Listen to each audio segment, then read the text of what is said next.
ये है talks news network और आप देख रहे हैं पॉलिटॉक्स, राजनीति का कच्चा चिट्ठा।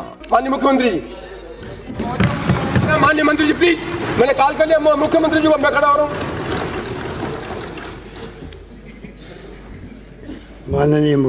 माननीय अध्यक्ष महोदय, भारत के संविधान दिवस को मनाने का जो निर्णय भारत सरकार ने लिया और 26 नवंबर को भारत का संविधान दिवस होता है, क्योंकि चुनाव चल रहे थे इसलिए मैं मजबूरी के अंदर आपको निवेदन करना पड़ा कि उसको 28-29 तारीख को रखा जाए। मैं आपका आभारी हूँ कि आपने हमारी भावनाओं को समझा और 2 दिन का अवसर दिया सबको कि भारत के संविधान दिवस के उपलक्ष्य में संविधान के बारे में, संविधान की उपलब्धियों के बारे में, संविधान की यात्रा जो हुई 70 साल की, उसके बारे में हम सबको सोचने का, आत्मचिंतन करने का, मन में संकल्प करने का और देश को आगे बढ़ाने का क्या संभावना हो सकती है, कितनी उपलब्धियां हुई है, उसके बारे में हम लोग चर्चा कर सकें। आपकी अध्यक्षता में जब मीटिंग हुई थी तब भी तय हुआ था कि हम लोग कुछ सीमाओं में रहकर की चर्चा करेंगे और मैं समझता हूँ बाय एंड लार्ज 2 दिन से इसका पालन भी किया गया। आज भी कोई कारण नहीं था कि थोड़ा गर्मा गर्म बहस हो गई और मैं मानता हूँ कि नेता प्रतिपक्ष महोदय, इनका कोई कसूर नहीं है, क्योंकि ये संविधान ऊपर जो है ये है त्याग की, कुर्बानी की, बलिदान की। वो किसने किया आपको मालूम है, तो आप क्या बोलते हैं? आपको पता है कि आप बोल क्या सकते थे। इसलिए आपने जो उपलब्धि हैं एनडीए को आना आपके लिए लाजमी था, वो आपने बताई और हमारे मित्रों ने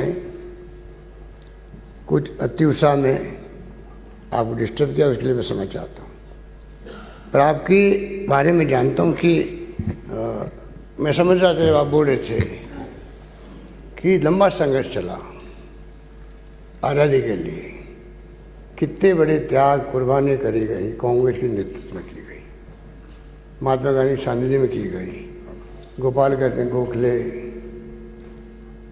लाला लाजपत राय, विपिन चंद्र पाल,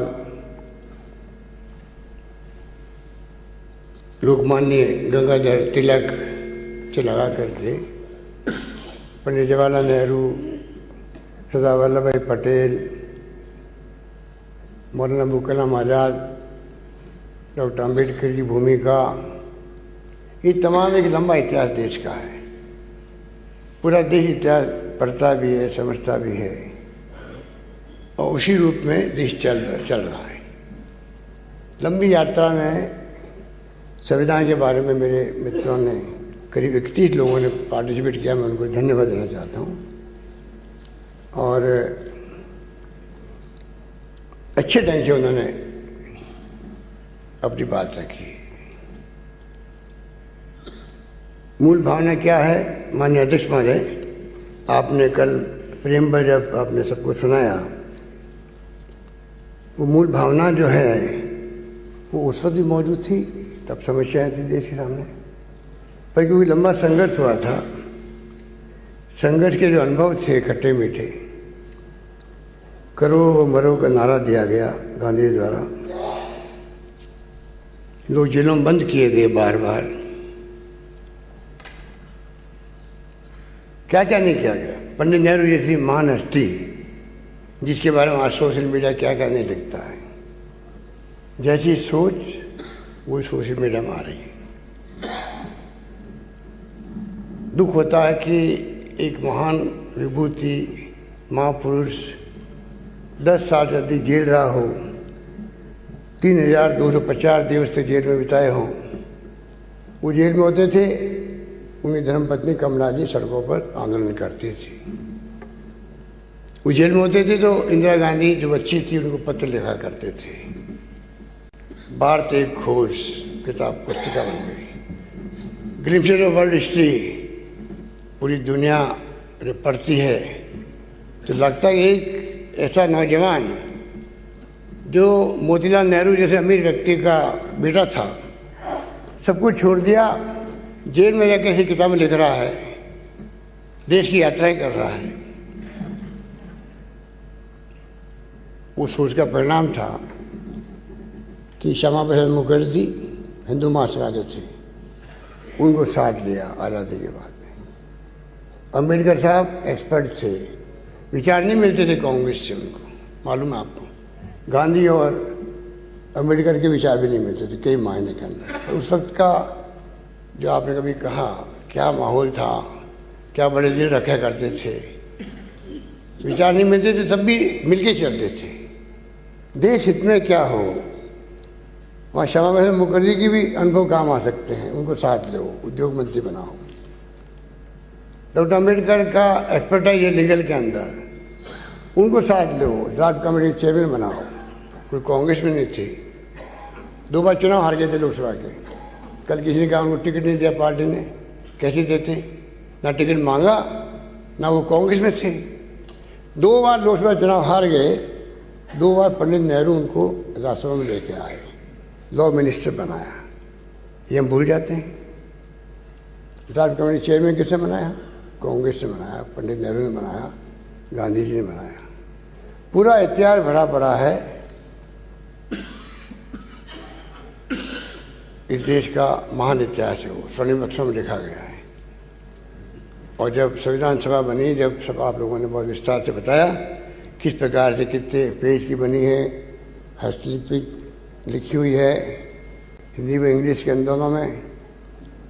लाइब्रेरी के अंदर हीलियम गैस के अंदर चैम्बर में उसको संजोए हुए हैं। और माँ श्री राजसमंद आने वाली विधायिका नीचे देख रही है, मेरी बात नहीं सुन रही है। कदरबा बोल रही थी तो आपने अच्छा चित्रण किया उसको, मैं तारीफ कर रहा हूँ, आपको घबराओ मत। कि आपने बताया कि किस किस रूप में राम, कृष्ण, गुरु नानक देव, अकबर, किस प्रकार चित्रण किया गया हर पेज के ऊपर अध्याय के साथ में। इस रूप में कितने प्रयास किए गए होंगे, 2-2.5 साल लगे होंगे। शानदार संविधान हमारे सामने है। और हिंदुस्तान पाकिस्तान साथ में आज़ाद हुए थे, ये मैं नहीं बोलना चाहिए।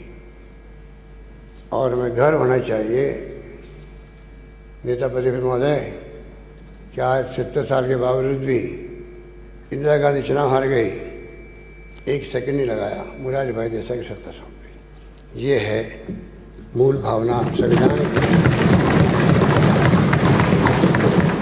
कितने बदले प्राइम मिनिस्टर, 1 वोट से हार गए वाजपेयी जी, चेहरे में शिकन नहीं, दोबारा मैदान में उतर के चुनाव जीत के आ गए, सरकार बन गया। 70 साल का सफ़र किसे कहते हैं? पाकिस्तान में बार बार सैनिकों को शासन, प्रधानमंत्री को जेल, फांसी के फंदे पर चढ़ा दिया भुट्टो साहब को, जेल में बंद किया, फांसी के फंदे पर चढ़ गए। कहाँ हिंदुस्तान, कहाँ पाकिस्तान। फिर भी पाकिस्तान का भय दिखा करके राष्ट्रवाद, ओहो पाकिस्तान है क्या चीज़, हिंदुस्तान के सामने पाकिस्तान चीज़ क्या है। वहाँ का प्रधानमंत्री खुद कहता है हम हिंदुस्तान का मुकाबला नहीं कर सकते इस युद्ध के माध्यम से। आप कहाँ वो। पर जिस रूप में माहौल बनाया गया देश के अंदर, ये संविधान की भावना के अनुकूल है। जिस रूप में बजाय इसके कि हम आज भी जो मूलभूत भावना है संविधान की है, उसको लेके जो कमी रही है 70 साल के अंदर, उसको दूर करने का प्रयास करें। गरीबी अमीरी की खाई बढ़ती जा रही है। छुआछूत आज भी है, जो मानवता पे कलंक है, आप तो समझ सकते हो। कलंक है मानवता पे आज भी, हम सब पे कलंक है, देशवासियों पे भी। आज हम कोई चर्चा नहीं करते उसकी। आज़ादी के पहले माननीय अध्यक्ष महोदय, हमारे फ्रीडम फाइटर चाहे जयनारायण व्यास हो, मार्गलाल वर्मा हो, भारत बंधु हो, रामनाथ चौधरी हो, किसकी से नाम ले रहे हैं, उस वक्त में संघर्ष करते थे, सड़कों में आकर के मंदिर में प्रवेश करने का प्रयास करते थे। वो जमाना था जब छुआछूत का क्या रूप था, हम समझ सकते हैं। उस वक्त में मंदिरों में प्रवेश करना हरिजनों को, ये आगे बढ़ते थे, पीछे कार्यकर्ता जाते थे। वो कांग्रेस के नेतृत्व था उस जमाने के। इस रूप में देश आगे बढ़ा है, आज़ाद हुआ है। आज़ादी कोई ऐसे नहीं मिली है। चंद्रशेखर, भगत सिंह, सावरकर आप नाम लेते हैं, सुभाष चंद्र बोस, आपने हमेशा ये कोशिश करी कि कांग्रेस के लोग तो इनके खिलाफ थे। पूरे देश की नौजवान पीढ़ी को आप गुमराह करते हो। कांग्रेस के लोग तो सुभाष चंद्र बोस के खिलाफ थे, गांधी जी उनके खिलाफ थे। भगत सिंह से मिलने के लिए गए नहीं पंडित नेहरू जी, आपके हमारे माननीय प्रधानमंत्री जी बोलते हैं, और जब रिकॉर्ड आता है कब गए, किस तारीख गए, तो चुप हो जाते हैं। श्यामा प्रसाद मुखर्जी लंदन में डेथ हुई और पंडित नेहरू की लाश लाने नहीं दी सबको हिंदुस्तान के अंदर, जबकि श्यामा प्रसाद मुखर्जी की डेथ जम्मू में हुई थी, कश्मीर में हुई थी। बताइए आप क्या हो रहा है देश के अंदर, किस दिशा में हम जा रहे हैं। प्रधानमंत्री देश के कई बार ऐसी बातें बोल चुके हैं, वो मेरे पास लंबी लिस्ट है, मैं उनको वक्त ज़ाया नहीं करूँगा। आपका आप सब जानते हैं, दिल के अंदर आपको भी मालूम सब बातें क्या हो रही है, पर मजबूरी आपकी भी है। पर आज सब जानता है, हिंदुस्तान जानता है प्रधानमंत्री जी ने कहाँ गलत वाक्य बोले हैं। चल रहा है अमेरिका में, बिल्कुल ठीक है। अमेरिका में, इंग्लैंड में, जहाँ जाएंगे, हिंदुस्तान में इतिहास के देश, दुनिया के इतिहास में हमारा घर होना चाहिए। प्रधानमंत्री जाके बोल रहे हैं, मान सम्मान बढ़ रहा है देश का। प्रधानमंत्री का मान सम्मान बढ़ रहा है, क्यों बढ़ रहा है? 70 साल की तपस्या है कांग्रेस की सरकारों की, तब बढ़ रहा है।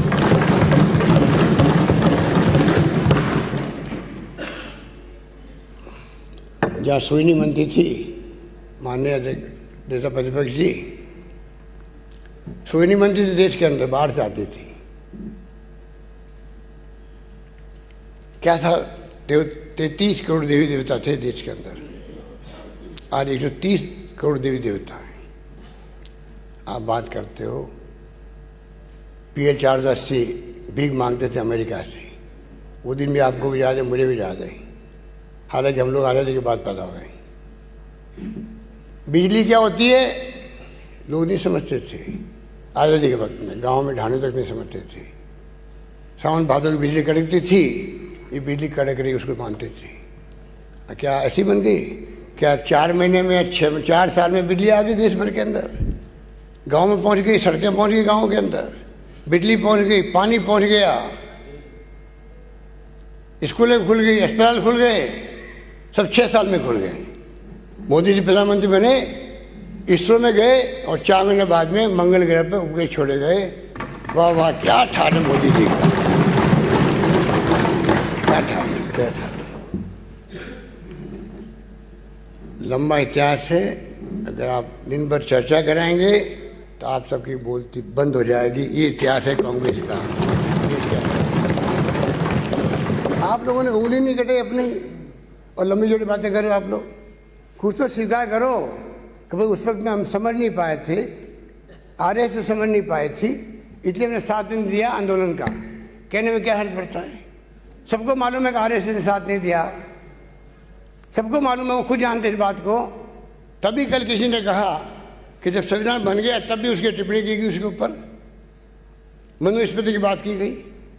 तब मुझे बताइए, जब मालूम है कि भाई RSS ने साथ नहीं दिया, बीजेपी थी नहीं उस वक्त, जनसंघ बाद में बना, फिर उसके बाद में स्वीकार करने में हर्ज क्या है? महात्मा गांधी को भी माना नहीं, अम्बेडकर को भी माना नहीं, आरक्षण को भी स्वीकार नहीं किया। मुझे मालूम बचपन के अंदर, देखो ईमानदारी की बात सोचो, आपका दिल कह रहा होगा, वो झूठ नहीं बोल सकता, आप झूठ बोल सकते हो।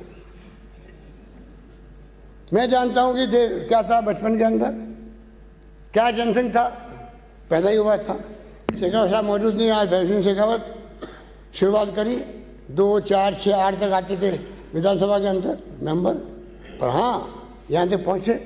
2 मेंबर आए थे आपके पार्लियामेंट के अंदर, मैं था पार्लियामेंट के अंदर। 2 साल आप सत्ता में आ गए हो दूसरी बार।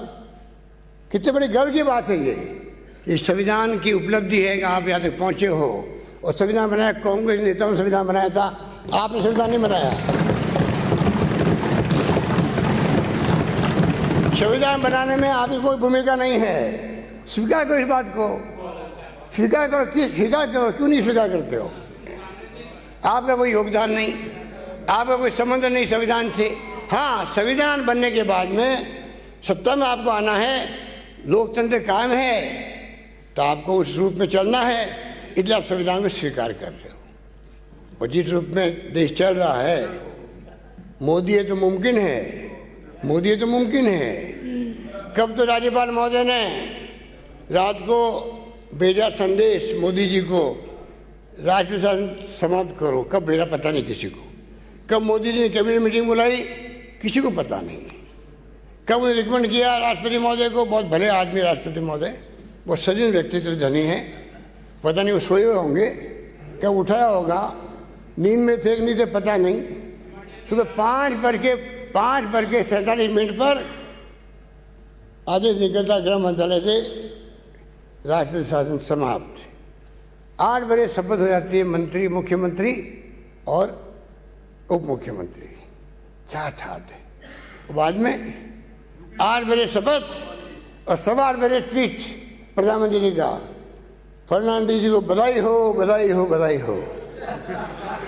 और फर्नांडीज जी के वापस, मोदी है तो मुमकिन है। वाह वाह, क्या ठाट है। बताइए आप, पहले सुनते थे राजा महाराजाओं के महलों के अंदर षड्यंत्र होते थे और सुबह तख्ते बढ़ जाते थे। कमाल कर दिया आप लोगों ने, कमाल कर दिया, मानना पड़ेगा आपको। हमें इतना साहस नहीं, हम लोगों में साहस, दुस्साहस है तो आप में है, साहस है तो आप में है। तो मोदी दिखा रहे हैं, मोदी है तो मुमकिन है। मैं चिंताग्रस्त हो गया हूँ कि मोदी तो मुमकिन है, पता नहीं लोकतंत्र कब तक चलेगा, क्योंकि मोदी तो मुमकिन है। मोदी तो मुमकिन कुछ सब कुछ है।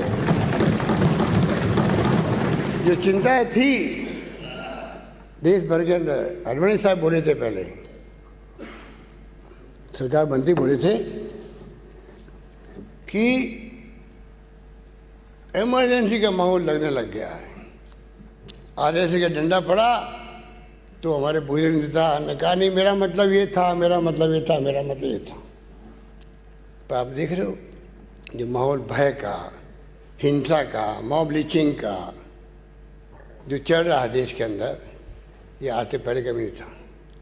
प्रधानमंत्री जी ने कहा ये एंटी सोशल एलिमेंट है, मुझे बहुत खुशी हुई थी। अगर प्रधानमंत्री जी उस बात पे कायम रहते तो मैं समझता हूँ मॉब लिंचिंग, चाहे वो हिंदू, चाहे वो मुस्लिम, कोई व्यक्ति हो, महिला हो, पुरुष हो, बच्चा हो, मॉब लिंचिंग किसे कहते हैं? सड़क पे आप किसी को मार दो। कानून बनाना पड़ा, इस विधान से मांग है। आप सबको मैं धन्यवाद देना चाहता हूँ, कानून बना। कृपा करके मैं आपकी मदद चाहूँगा, आप कृपा करके उस कानून को, वहाँ अटका पड़ा है दिल्ली के अंदर, राष्ट्रपति महोदय के साइन नहीं हुए अभी तक, आप कृपा करके मॉब लिंचिंग को भी, ऑनर किलिंग को भी, बच्चे बच्ची इंटरकास्ट मैरिज कर लेते हैं, मार देते हैं माँ बाप। मैं समझता हूँ कि हम लोगों को और आपको विशेष रूप से कोशिश करनी चाहिए गृह मंत्रालय में समझा करके वो साइन करवा के लाएं। मोदी तो मुमकिन है, बस हम तो ये मानते हैं, उससे मैं चिंतित हूँ। मोदी तो मुमकिन है, आप खुश हो, मैं चिंतित हूँ। ये मुमकिन पता नहीं किन किन बातों को लेके होगा। कहीं लोकतंत्र, 4 सुप्रीम कोर्ट जज को कहना पड़ा कि लोकतंत्र खतरे में है। ये धजिया बड़ा जिसको संविधान की चूल्हे हिला दी उसने। 4 जजेज ने, इतना बड़ा संविधान हमारा, और वो जो सर्वोच्च न्यायालय के 4 न्यायाधीश, मुख्यमंत्री अध्यक्ष महोदय, बार बार मेरे नाम, मेरे मुँह से मुख्यमंत्री निकल रहा है आपके लिए, पता नहीं कल क्या हो रहा है, पता नहीं पड़ता। तो माननीय अध्यक्ष महोदय, 4 सुप्रीम कोर्ट जज बोल रहे हैं देश के अंदर, और उसको हम लोग, पूरा देश समझ रह गया, दुनिया में क्या मैसेज गया, और कह रहे हैं लोकतंत्र को खतरा है देश के अंदर। और कल्पना करें कटारिया साहब कि वो सीजीआई बन गए, उसमें से एक सीजीआई बन गए। तो मिस्टर गोगोई को पूछे कि आप जब पहले 4 में बैठे थे वो सही था आपका आरोप, या आप बनने के बाद में आपने वही काम किए जो पहले चल रहे थे, तो वो सही है, कौन सा सही बताओ। अब तो है नहीं सीजीआई। देश को बताना चाहिए, देश जानना चाहता उनसे कि आप जब 4 जज में बैठ गए, इतना बड़ा आरोप लगा दिया आपने, वो बाद में क्या हो गया आपको? आप बाद में अचानक ही बदल गए, और जो पहले प्रक्रिया थी सुप्रीम कोर्ट, वो प्रक्रिया चलती रही आपके जमाने के अंदर। ये रहस्य बना हुआ है, रहस्य खुलना चाहिए, जनता के बीच में आना चाहिए, मेरा मानना है। ये मामूली बात है। आप कोई मैंने गलती कर दी? ठीक। तो आप बताइए मुझे, ये जो हालात देश में हो, इसमें जुडिशरी की तरफ दबाव के अंदर है। इनकम टैक्स, ईडी, सीबीआई क्या छापे डलवा रही है, वाह वाह, एक के बाद एक। असहमति, कोई इंटेलेक्चुअल कोई सरकार विरोध कर दे, इंडिविजुअल कर दे, कोई व्यक्तिगत कर दे, राष्ट्रद्रोही है। पता नहीं पड़ेगा हमें। अब आप नहीं हो, पता नहीं कब तक आप रहोगे। और आप यहाँ से छोड़ हो चुकी है पहले भी, जब आप यात्री तो निकाले थे, खाली यात्रा निकाले थे, वसुंधरा जी ने कहा मिस्टर कटारिया या तो यात्रा बंद करो, या मैं फिर भारतीय जनता पार्टी इस्तीफा देती हूँ। क्या ठाट है आपकी पार्टी के अंदर, वाह।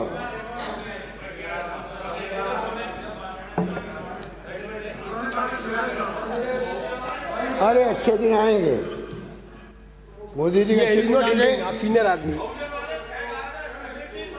He is not yielding, please, he is not yielding. संस्थाएं बर्बाद हो रही है, देखो चिंता करो पूरे मुल्क के लोगों, सारी संस्थाएं बर्बाद हो रही है।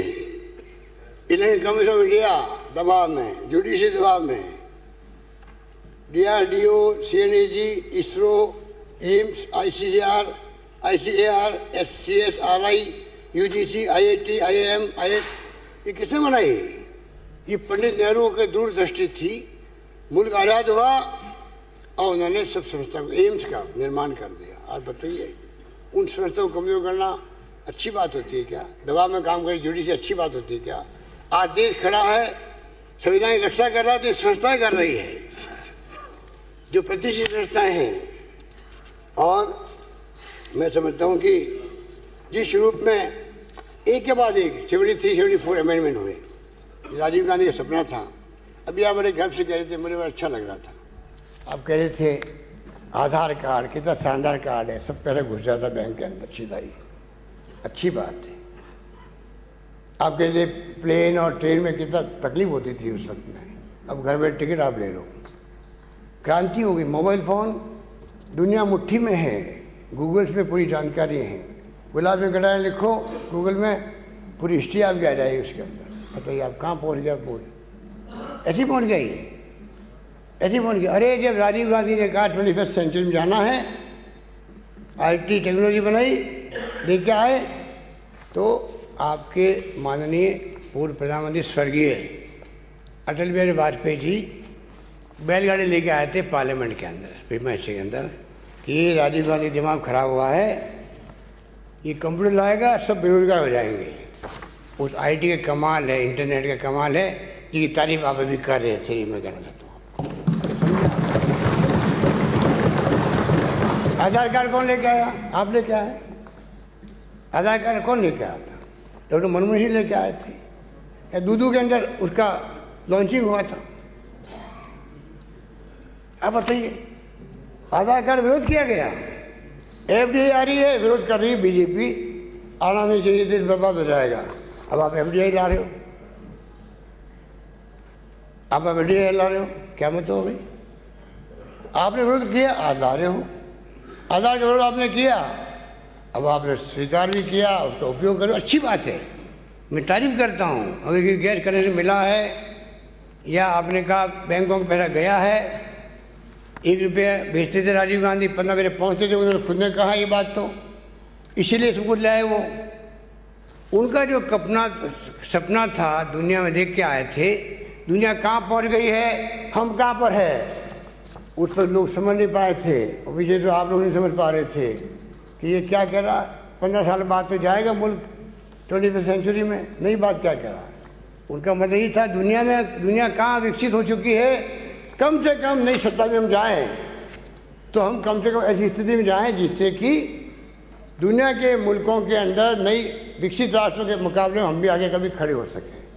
इसलिए वो ये बात कही थी, और आप लोगों ने उनकी मजाक उड़ाई थी। आप मजाक उड़ाने में माहिर हो, आप क्या नहीं कर सकते हो, क्योंकि जब तर्क नहीं होते हैं तो यही स्थिति बनती है। सोशल मीडिया को आपने कैप्चर कर लिया, बॉन्ड लेके आ गए आप लोग। बॉन्ड सबसे बड़ा स्कैंडल होगा देश का, मैं आपको कह सकता हूँ दावे के साथ। और अरुण जेटली ने दुनिया के अंदर, मैं उनके बारे में क्या बात करूं, पर बॉन्ड जो है इतना बड़ा स्कैंडल है कि आप बताओ 90% पैसा आपको मिल रहा है बॉन्ड से। किसे सौदा कर रहे हैं कौन, किसी पता ही नहीं है। करप्शन करने के लिए कौन सा काम कर रहे हो, किसी बदले में कौन बॉन्ड ले रहा है, किसी पता ही नहीं पड़ रहा है, क्योंकि कोई गुप्त है वो तो। और आप लोग लिए जा रहे हो 5000 करोड़ में से 90% पैसा बीजेपी को मिला है। कोई बोल नहीं रहा है देश के अंदर। लोगों को सड़कों पे आना चाहिए, ये बॉन्ड बर्बाद करेगा देश को। सब बड़े पार्टियों को फंडिंग बंद, सिर्फ बीजेपी का फंड है देश के अंदर। ये लोकतंत्र है, ये संविधान की मूल भावना के अनुरूप है ये काम। क्या होगा देश का, मुझे चिंता लगी हुई है। क्या होगा, एक पार्टी राज चाहते हो आप लोग, 50 साल के शासन करेंगे। आपके गृह मंत्री बोलते हैं, देखो वो हमारे गर्ग साहब हाथ हिला रहे हैं गर्दन, अरे उस वक्त हम लोग नहीं रहेंगे, पर इतिहास आने वाली पीढ़ी हमें माफ़ नहीं करेगी अगर चुप रहे तो। 50 साल तक राज करो, राज डेमोक्रेसी है, कौन मना कर रहा है। तो वोट के माध्यम से करो, लोकतंत्र की हत्या करके मत करो, तानाशाही के शासन लाके मत करो। क्या हो रहा, बॉन्ड फंडिंग बंद, कांग्रेस मुक्त भारत बनाएंगे। अरे कांग्रेस की तो जो नीतियाँ, कार्यक्रम, सिद्धांत ऐसे शानदार है जो आजादी पहले से बने हुए हैं, भावना वही थी, आप उसका मुकाबला कभी कर नहीं सकते। जुमलेबाजी कर सकते हो, अच्छे दिन आएंगे कर सकते हो, ब्लैक मनी लेके आएंगे दुनिया के मुल्कों 100 दिन के अंदर। सुप्रीम कोर्ट जज को बना दिया आपने SIT चेयरमैन, पता ही नहीं उसका क्या हुआ।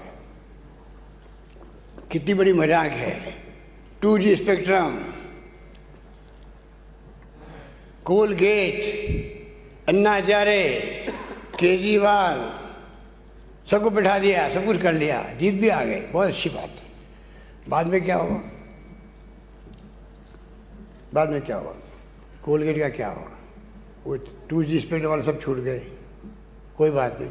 तो आप एक जो करप्शन इंडिविजुअल आरोप लगते थे लोगों पर, अब तो बॉन्ड लागत सरकार खुद आरोपित हो गई है।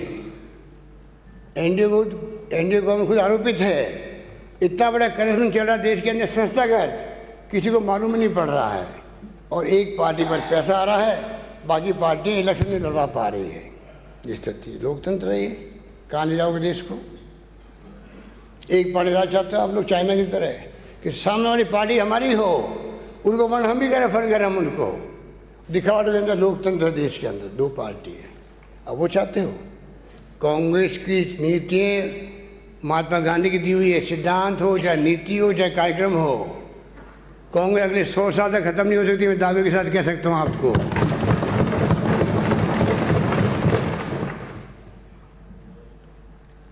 कांग्रेस मुक्त भारत की बात करने वाले खुद मुक्त हो जाएंगे, कांग्रेस कभी मुक्त नहीं होगी। कांग्रेस है महात्मा गांधी की पार्टी का नाम आपके प्रधानमंत्री ने लेना शुरू किया महात्मा गांधी नगर 25 साल पहले। 25 साल पहले अध्यक्ष महोदय, उस वक्त में पहली बार महात्मा गांधी फोटो लगी इनके स्टेज पे 20-25 साल पहले कभी नहीं लगती थी फोटो। तिरंगा कभी नहीं फहराते थे आप RSS के हेडक्वार्टर पर, जैसे आप सबको मालूम है, नई बात क्या मैं कह रहा हूँ। तिरंगे को मानते नहीं थे। मुरारी भाई जैसे ही बने थे प्राइम मिनिस्टर, तो ये प्रयास हुआ उस वक्त में ये तिरंगे झंडे को ख़त्म कर दो, नया झंडा बनना चाहिए देश का। मैं गया मिलने के लिए मुरारी भाई देसाई से बचपन के अंदर। मैं कहा आप ये क्या कर रहे हो? कि नहीं चिंता मत करो। वो खुद ही कांग्रेस थे पहले, बन तो गए प्राइम मिनिस्टर आपके। जनसंघ सब पार्टी मिलकर के जनता पार्टी बन गई, फिर आप अलग हो गए। अब मुझे बताओ, एक पार्टी राज संविधान में लिखा हुआ है, संविधान की क्या क्या सब लिखे हुए हैं। हम शपथ लेते हैं एमएलए एमपी के मंत्री की, क्या लिखते क्या बोलते हैं हम लोग? क्या हमें उसमें नहीं चलना चाहिए? तो अब मुझे बताओ कि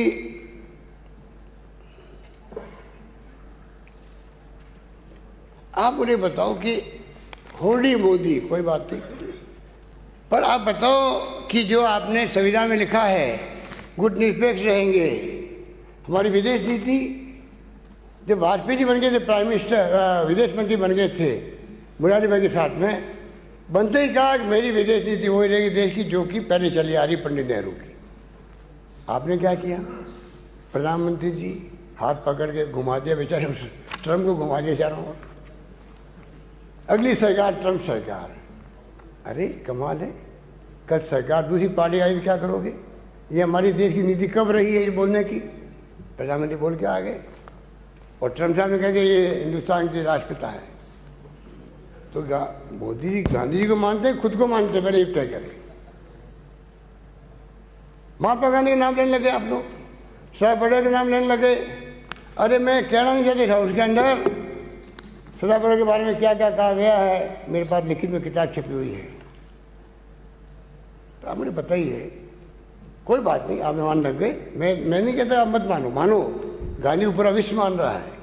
सोनिया गांधी जी ने, डॉक्टर मनमोहन सिंह जी ने यूएन में प्रस्ताव पास करवा दिया, 2 अक्टूबर को पूरा विश्व मनाएगा अंतर्राष्ट्रीय अहिंसा दिवस। मुझे गर्व है, आप सबको गर्व होना चाहिए। तो मुझे इस बात की शिकायत है, गांधी को मानो, दिल से दिमाग से मानो, खाली आप जबान से मत मानो। और वो प्रज्ञा ठाकुर क्या नाम है? प्रज्ञा ठाकुर नाम है, क्या बोल रही बताओ उसके अंदर? गॉडसे को क्या बता रही है? मोदी जी खुद ने कहा देश के अंदर देशवासियों का, चुनाव के पहले, मैं मन से इसको कभी माफ नहीं कर पाऊंगा। काग ने कहा बता दीजिए मुझे आप, चुनाव चलते हुए, क्योंकि चुनाव में नुकसान नहीं हो जाए उन्हें, इसलिए कहा ये बात। चुनाव में फ़ायदा उठाने के लिए डैमेज कंट्रोल करने कह दिया, तो मोदी जी क्यों बोल रहे थे पार्लियामेंट में? वो क्या बोल रही है बताइए आप।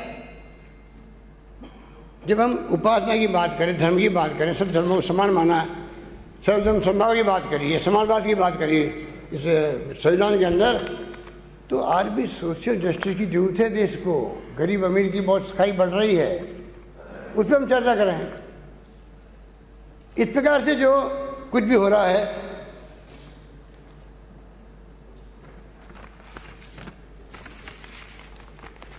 आरबीआई के सरकार से, ये आरबीआई संस्थाएं संवैधानिक संस्थाओं के रूप में आती हैं। आरबीआई सरकार के बीच में पहली बार टसल हो रही है। उर्जित पटेल, रघुवर राजन इस्तीफा देके जा रहे हैं। अरविंद सुब्रमण्यम उनके खुद के आर्थिक सलाहकार है, उन्होंने इस्तीफा दे दिया। अरविंद पनगड़िया राजस्थान गई हैं, नीति आयोग का अध्यक्ष बनाया, उपाध्यक्ष वो चले गए। आप सोचिएगा, अर्थव्यवस्था की स्थिति बर्बाद हो रही है, रुपए का अवमूल्यन होता जा रहा है, पेट्रोल डीजल के दाम जो हमारे वक्त में बढ़े थे, पूरे देश में उसका माहौल आपने बनाया, खूब बनाया, अच्छा बनाया, उसमें आप कामयाब भी हुए। हम लोग इधर बैठे हुए हैं, वहाँ पर दिल्ली के अंदर, वो वहाँ आपने किया। $140 प्रति डॉलर था उस वक्त, प्रति बैरल था तेल का भाव। वो आ गया 70 रुपये आ गया, तब भी आप यहाँ वसूल करो जनता से पैसा। वही, ये आपकी नीति है, ये आपकी नीति है। इस रूप में जो आदेश चल रहा है, वो चिंता का विषय सबके लिए होना चाहिए। कहाँ तो राजीव गांधी का सपना था, ये महिला हमारी बहन बैठी हुई है, जीजी बैठी है, जीजी बैठी है, जीजी बताइए, जीजी बताइए आप किस रूप में गांव की सरपंच नहीं बन सकती थी वो महिला है। कटार साहब आप तो जानते हो, SC ST आप घूमते हो, SC ST OBC महिलाएं सरपंच मिल जाए गाँव की, गाँव वाले साइन नहीं करते थे उसको। और 73-74 अमेंडमेंट, मेयर, प्रधान, प्रमुख, सरपंच, महिला आरक्षण, ये सोचती कॉन्स्टिट्यूशन अमेंडमेंट करने की।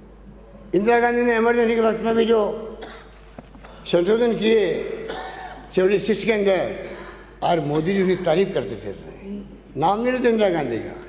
इंदिरा गांधी ने एटॉमिक एक्सप्लोजन किया पोखरण के अंदर, कोई मोदी जी को गर्व नहीं है। इंदिरा गांधी ने बांग्लादेश आज़ाद करवा दिया, पाकिस्तान के 2 टुकड़े कर दिए। 93,000 कर्नल, जनरल, मेजर सैनिकों का हथियार ठंडे करवा दिए, कोई गर्व नहीं मोदी। इंदिरा गांधी ने खालिस्तान ने बनने दिया, जान दे दी। जान देने के पहले कहा मेरी जान भी जा सकती है, और मेरी जान जाएगी तो मेरे खून का एक कतरा इस देश को मजबूती प्रदान करेगा, ये कहा था उन्होंने। क्या मोदी जी ने 6 साल के अंदर एक बार इंदिरा गांधी का नाम लिया? किसी रूप में ले लेते, एमरजेंसी लगाई उन्होंने, आप आलोचना कर देते, कोई दिक्कत नहीं थी। उपलब्धि बढ़ा देते, आपका हाथ बढ़ जाती खुद की। हाँ, ये बात ठीक कह रहे, एमरजेंसी की गलती करी उनकी दृष्टि के अंदर, और उन्होंने काम क्या किया? कड़ी मेहनत, दूरदृष्टि, पक्का इरादा, अनुशासन, 4 स्लोगन दिए उन्होंने। उस लोगों ने वो विनोद भावे थे जो जय जगत की बात करते थे, गांधीवादी, उन्होंने कहा ये अनुशासन पर्व है देश के अंदर। अब आलोचना कैसे तो किसी की भी, उसमें क्या हुआ? ये आपकी ड्यूटी बताई है। ये जो मोदी जी ने चुनाव जीते थे, जिक्र किया सेंट्रल के अंदर, और बड़ी शिक्षा दी सबको, बड़े इंप्रेस किया सबको, किस प्रकार ड्यूटी भी समझो आप लोग। जैसे कैनेडी ने कहा था अमेरिका के अंदर, आप मांगो मत सरकार से, आप सरकार को क्या दे सकते हो बताओ। वही बात मोदी जी ने कही, कर्तव्य भी कोई चीज़ होती है, अच्छी बात कही, पर कॉन्स्टिट्यूशन के फंडामेंटल राइट में आ चुका ड्यूटीज़। वो लाई कौन लाई थी? इंदिरा गांधी लाई थी। आरटीआई कौन लेकर आए थे? फंडामेंटल राइट में भी रखा, उसको एसपी बनाया, और वाजपेयी ने उसका जिक्र किया था कॉन्स्टिट्यूशन के अंदर।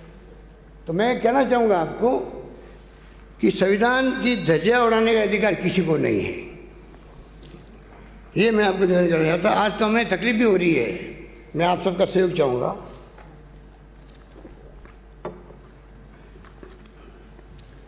पार्लियामेंट डेमोक्रेसी और प्रेसिडेंट फॉर्म ऑफ गवर्नमेंट की लगने लगा देश के अंदर। मोदी जी, मोदी मोदी मोदी मोदी, ठीक है। माननीय नेता प्रतिपक्ष, आपको मैं विशेष ध्यान आकर्षित करना चाहूँगा, क्योंकि आप सबके नेता हैं। आज माहौल ऐसा क्यों है कि मोदी मोदी मोदी हो रहा है? वो पता नहीं उसके बाद में मोदी है तो मुमकिन है, चिंता वो है। मोदी है तो मुमकिन है, वो चिंता है, क्योंकि सारे काम बिना पूछे वो करते किसी को, ना पार्टी में, ना नेताओं को, ना वो मार्गदर्शक मंडल, सवाल ही नहीं उसको पूछने का, तो वो तो घर ही बैठे हुए। नोटबंदी रात को, भाइयों और बहनों, कल सुबह से आपको 1000 रुपये का वो क्या 500 रुपये तो याद भी नहीं है, सब नोट बंद कर दिए गए हैं। मजाक है क्या ये? लाइनें लग गई देश भर में, 150 लोग मर गए हैं उसके अंदर, कुछ सामान वाला है उनके घरवालों को, और व्यवस्था बर्बाद हो गई देश की, सब व्यापार में ठप पड़ रहे हैं। ये स्थिति बन गई। राज्यों के और केंद्र के जो संबंध है कॉन्स्टिट्यूशन के अंदर है, जो आप तो जानते फाइनेंस कमीशन बनता है, वो तय करता है क्या हिस्सा मिलेगा राज्यों को। आपको मालूम है क्या हुआ?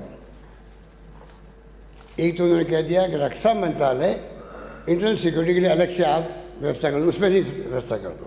पहले क्या होता था, जो टैक्स होता था, माननीय कटारिया साहब, आप तो विद्वान हैं, कि 42% टैक्स जो है उसका हिस्सा सब राज्यों को बढ़ता था, और बाकी पैसे का हिस्सा में आपकी CSR स्कीमें और ग्रांट मिलती राज्यों को, उसको कम कर दी गई है।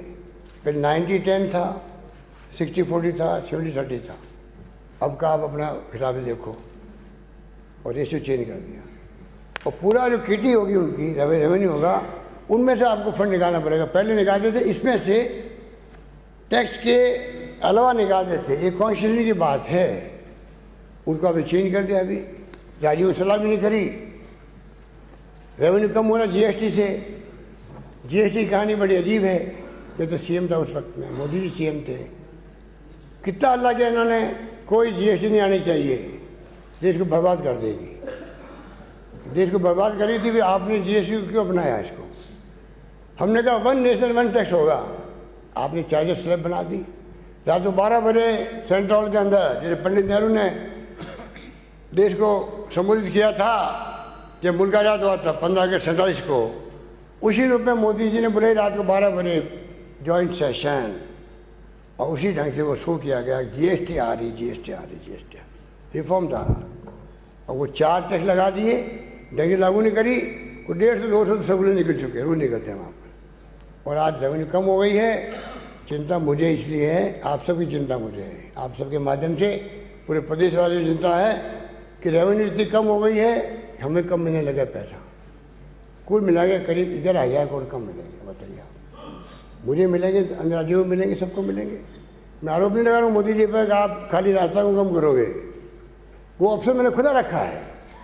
मालूम पड़ेगा अन्याय किया तो मैं वो आरोप भी लगाऊंगा बाद में। आज मैं कह रहा हूँ सब राज्यों में कम पैसा मिलेगा तो राज्यों में विकास कैसे होगा? ये संवैधानिक संस्था है वो फाइनेंस कमीशन, उसको आप डिस्टर्ब कर रहे हो, ये मेरा निवेदन है आपसे। अब आपकी आर्थिक स्थिति खराब है, मान नहीं रहे हो आप। जीडीपी आपकी घटती जा रही है, आप फॉर्मूला बदल देते हो उसको लेकर के, ठीक है, देश जानता है।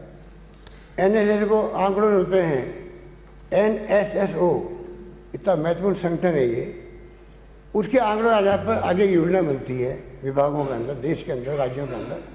आप चुनाव चले थे, आप लोगों को छिपा दिए, उस चेयरमैन ने इस्तीफा दे दिया, मेंबर ने इस्तीफा दे दिया, आज तक इतिहास मेरा कभी नहीं हुआ, छिपा दिया आपने। क्योंकि बेरोजगारी 7% थी उसके अंदर, 40 साल की सबसे बड़ी बेरोजगारी थी, 40 साल के इतिहास में सबसे बड़ी बेरोजगारी उस वक्त में आ रही थी। चुनाव चल रहे थे, छिपाए। और आश्चर्य की बात थी, साहस देखो अभी, आश्चर्य नहीं, साहस की बात है, मोदी जी की साहस की बात है। चुनाव खत्म हुए, चुनाव जीते, और वही एनएसएस के आंकड़े देश को बता दिए, हाँ ये 7%, 40 साल में सबसे अधिक बेरोजगारी हमारे यहाँ। ये साहस की बात होती है, हर एक में नहीं होता, ये आपके नेता में है।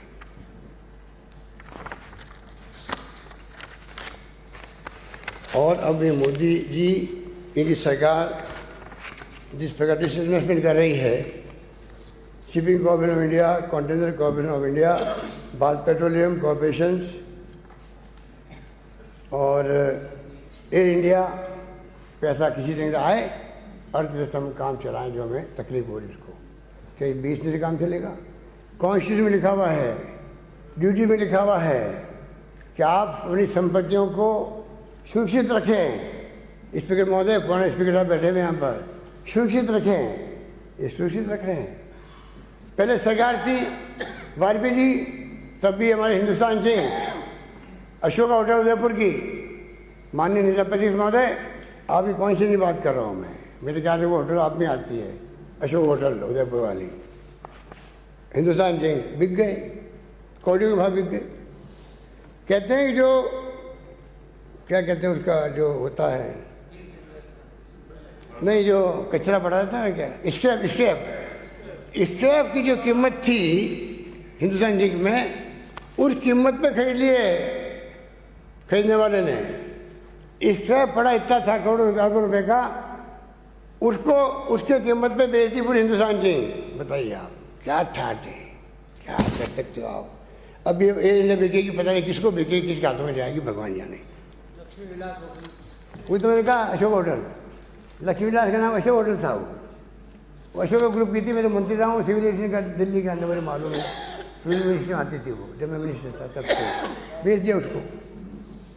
इस प्रकार से माननीय अध्यक्ष महोदय, अभी हमारे मैनिफेस्टो में आया था, राहुल गांधी लेके आए थे कि किसी ढंग से सोशल जस्टिस होना चाहिए, बहुत बड़ा गैप बढ़ रहा है, न्याय योजना लाए थे, उसकी मजाक उड़ाई आप लोगों ने। हम लोग कामयाब नहीं हो पाए, इसलिए आप लोग कुछ भी कह सकते हो। पर 72,000 कहाँ 6,000 दे रहे प्राइम मिनिस्टर एक साल के, कहाँ योजना में 72,000 देने का वादा किया गया था कि कम से कम लोग गरीबी लेकर ऊपर आने में उनको सहायता मिल सके। आप थोड़ा मोदी से बात कर लीजिए, कर लूँगा मैं, बिना उनके संभव नहीं।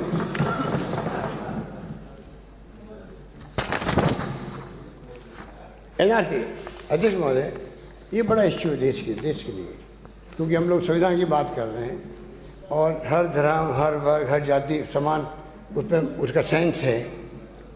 तो आप उन्हें बताइए, अब NRC लागू सुप्रीम कोर्ट ने कह दिया, सुप्रीम कोर्ट ने मॉनिटरिंग करी है साथ में, और आपकी पार्टी की सरकार ने बहुत भयंकर काम किया वहाँ पर, 5 साल लगा दिए, करोड़ों रुपये खर्च कर दिए, 19 लाख लोगों को बाहर कर दिया, कैंप बना दिए रहने के लिए। एक भाई सेना के अंदर, आर्मी के अंदर है, वो तो है हिंदुस्तान में, एक भाई CISF में है, वो कर दिया, उसमें आगे उसमें नंबर आ गया, पत्नी का अलग अलग नंबर आ गया। आपकी पार्टी के लोग हल्ला कर रहे हैं असम के अंदर, कांग्रेस वाले कह ही रहे हैं कि ये बकवास है, कुछ दम नहीं इसके अंदर। अब NRC को हमारे गृह मंत्री अमित शाह जी पूरे देश में लागू करना चाहते हैं। अरे पिक एंड चूज करो, कोई लगे आपको कि ये आदमी बाहर से आया हुआ है, अब पकड़ो, बाहर भेज दो उसको। अगर सर्वे करवाओगे तो करोड़ों अरबों रुपये खर्च करोगे, आसाम हमारी दुर्गति आपकी पूरे देश के अंदर होगी। मैं आपको आज पहले आगाह करना चाहता हूँ, आप समझ रहे हैं इसको लेकर।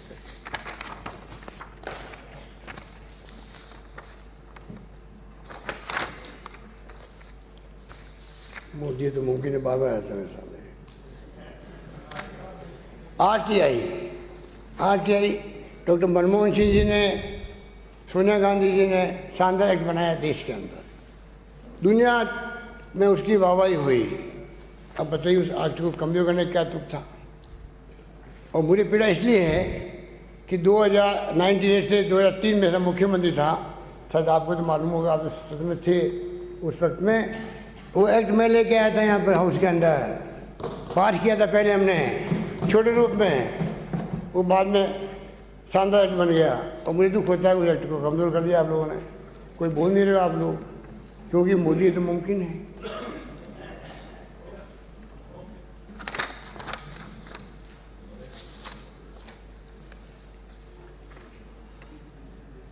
चुनाव आयोग के तो क्या ठाट है।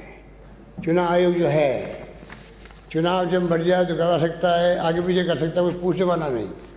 हद तो तब कर दी, पहले चुनाव हिमाचल के कराए पहले वाले चुनाव आयोग ने। अमेरिका में थे चीफ मिनिस्टर कांग्रेस के, 4 महीने पहले बुलाया गया उनको, नहीं चुनाव तो गुजरात के साथ करवाएंगे। नए इलेक्शन कमीशन आए हमारे माननीय, इन्होंने अलग अलग कर दिए, झारखंड को अलग कर दिया। अब झारखंड में चुनाव 5 फीट में, छोटा स्टेट है, पर हद तो तब हो गई है। 2 चुनाव राज्यसभा के, बताइए कन्हैया साहब, आपने भी बहुत लंबा अर्सा बिताया है राजनीति में। 2 चुनाव राज्यसभा के हो रहे हैं किसी राज्य में, क्या ये संभव है? 2 अलग अलग करवाओ, क्या बात करो, ये तो कुछ सोचा आप लोग। ये संविधान की धज्जियां नहीं उड़ रही है। 2 चुनाव, कोई बोला ही नहीं, कोई अलग अलग, दोनों जीते बीजेपी। और एक सीट के लिए तो अहमद पटेल वाला मामला देखा है आपने, अमित शाह खुद जम गए आकर के वहाँ 2:30 बजे रात को, कितनी दुर्गति उनकी हुई इस वक्त में। जीते हम, दुर्गति उनकी हुई इस वक्त में आकर। अभी उसके बाद में सबक ले लिया, 2 चुनाव एक साथ में नहीं करवा के अलग अलग करवा रहे हैं। हिंदुस्तान की तरफ में कभी नहीं हुआ ये, तो मोदी तो मुमकिन है, इसलिए हो गया।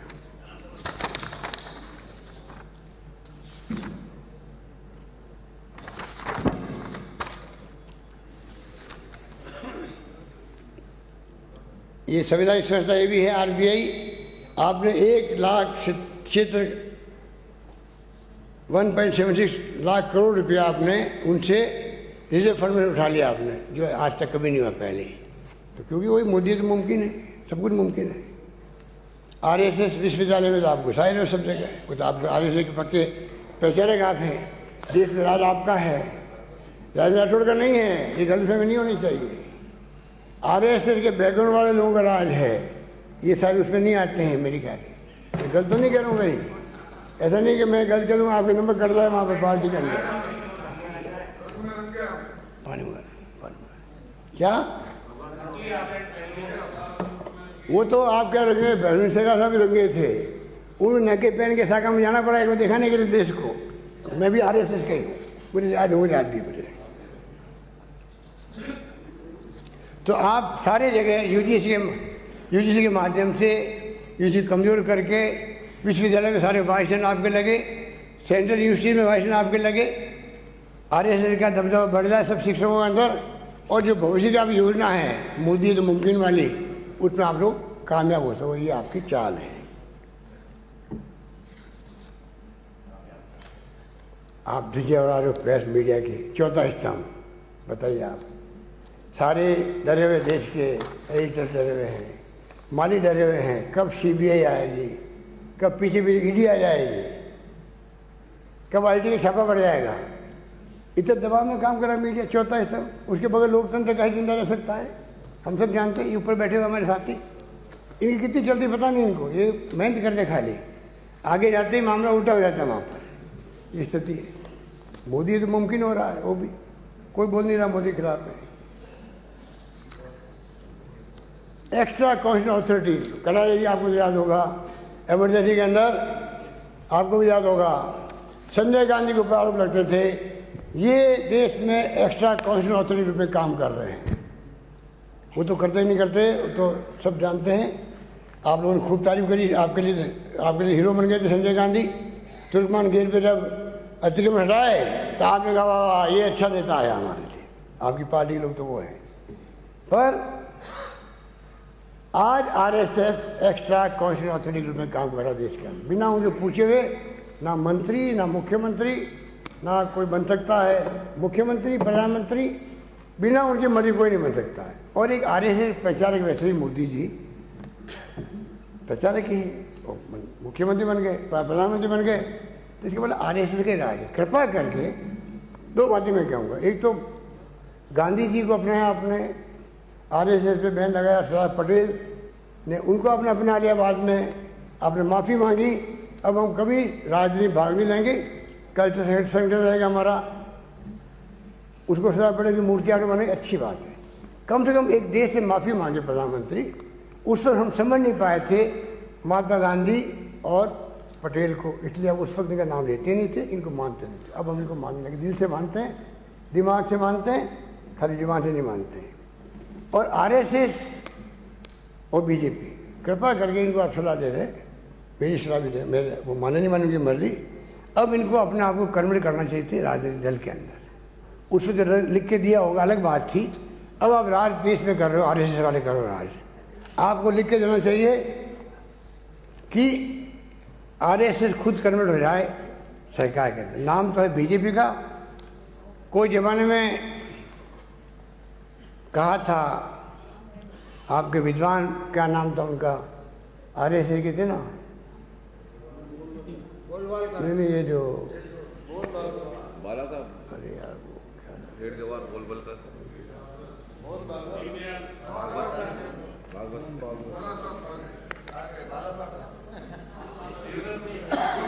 मैं गोलवर जी का नाम नहीं ले रहा हूँ, मैं ले रहा हूँ विद्वान पुरुष का नाम।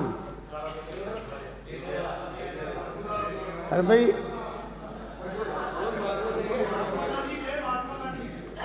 जिसने कहा था, अरे जिसने कहा था वाजपेयी जी मुखौटा है हमारा, अब नाम याद आ जाएगा नहीं, गोविंदाचार्य ने कहा था वाजपेयी जी मुखौटा है हमारा, पीछे कोई और है। तो मैं कहूँगा कृपा करके अब आप इसको राजनीतिक दल में कन्वर्ट कर दो, आरएसएस को, खुल के मैदान में आओ, फिर देखो क्या होता है। अभी क्या होता है, मुकाबला करेंगे आपसे हम लोग। हिंदुत्व की विचारधारा आपकी है, दुनिया जानती है आपको। और संविधान, आप संविधान आप किस हैसियत से, किस नैतिकता से आप बात करते संविधान की, इतना मानते नहीं उसको। इसमें लिखा हुआ था सर्व धर्म की बात, सर्व धर्म संभाव, आप हिंदुत्व राष्ट्र की बात कर रहे हो, फिर क्यों आप इसकी बात कर रहे हो? क्या हो रहा है देश के अंदर? ये स्थिति है देश के अंदर। आप बताइए कि आप मानते नहीं हो संविधान को, मजबूरी में आप अपना रहे हो उसको, क्योंकि आप चुनाव जीत के आना है। जब तक आप चलेगी चलते जाएंगे, जब संविधान की जरूरत नहीं रहेगी तो आप फिर मोदी तो मुमकिन हो जाएगा। ये खतरा देश को, मुझे चिंता है। मैं तो नहीं रहूँगा उस वक्त में, पता नहीं क्या होगा, पर ये चिंता हम सबको होनी चाहिए। Dignity of nation, unity of nation, Modi ji ने दुनिया भर में घूम घूम के 70 साल में कुछ नहीं हुआ। अरे ये डिग्निटी है नेशन की, राष्ट्र की डिग्निटी बता रहे हैं वो, एक तो नारा दे रहे हैं Modi ji, dignity of nation, unity of nation. ये एकता की बात है कि मोदी दुनिया में कहते हैं हमारे मुल्क में सिद्धांत में कुछ नहीं हुआ, जो कुछ कर रहा हूँ मैं कर रहा हूँ। अब बताइए, बहुत साहस है उनमें, मोदी ये तो मुमकिन है।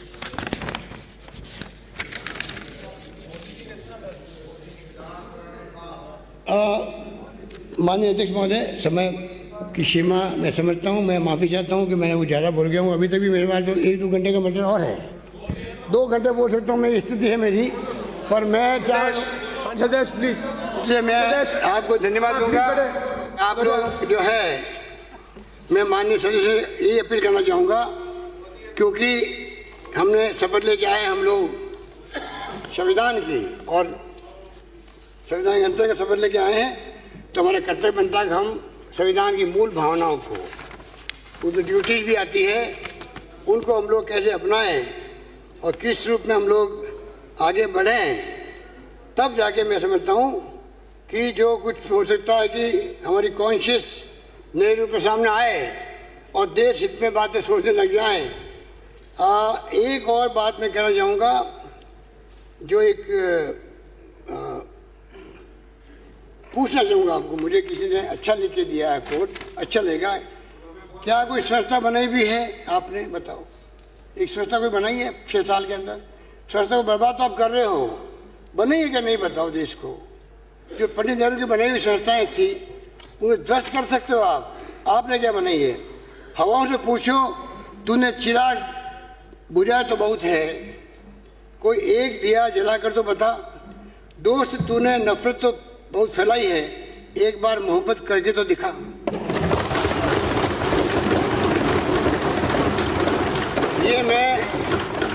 ये मैं इसलिए कह रहा हूँ, जिंदगी में कभी कॉम्प्रोमाइज नहीं किया है। शेखावत साहब थे, आप लोग जानते हो, कोई कॉम्प्रोमाइज राजनीति के अंदर नहीं, पर शाम को मेरे शादी ब्याह के अंदर हंसी मजाक करते, बातचीत करते थे, वो रिश्ते थे।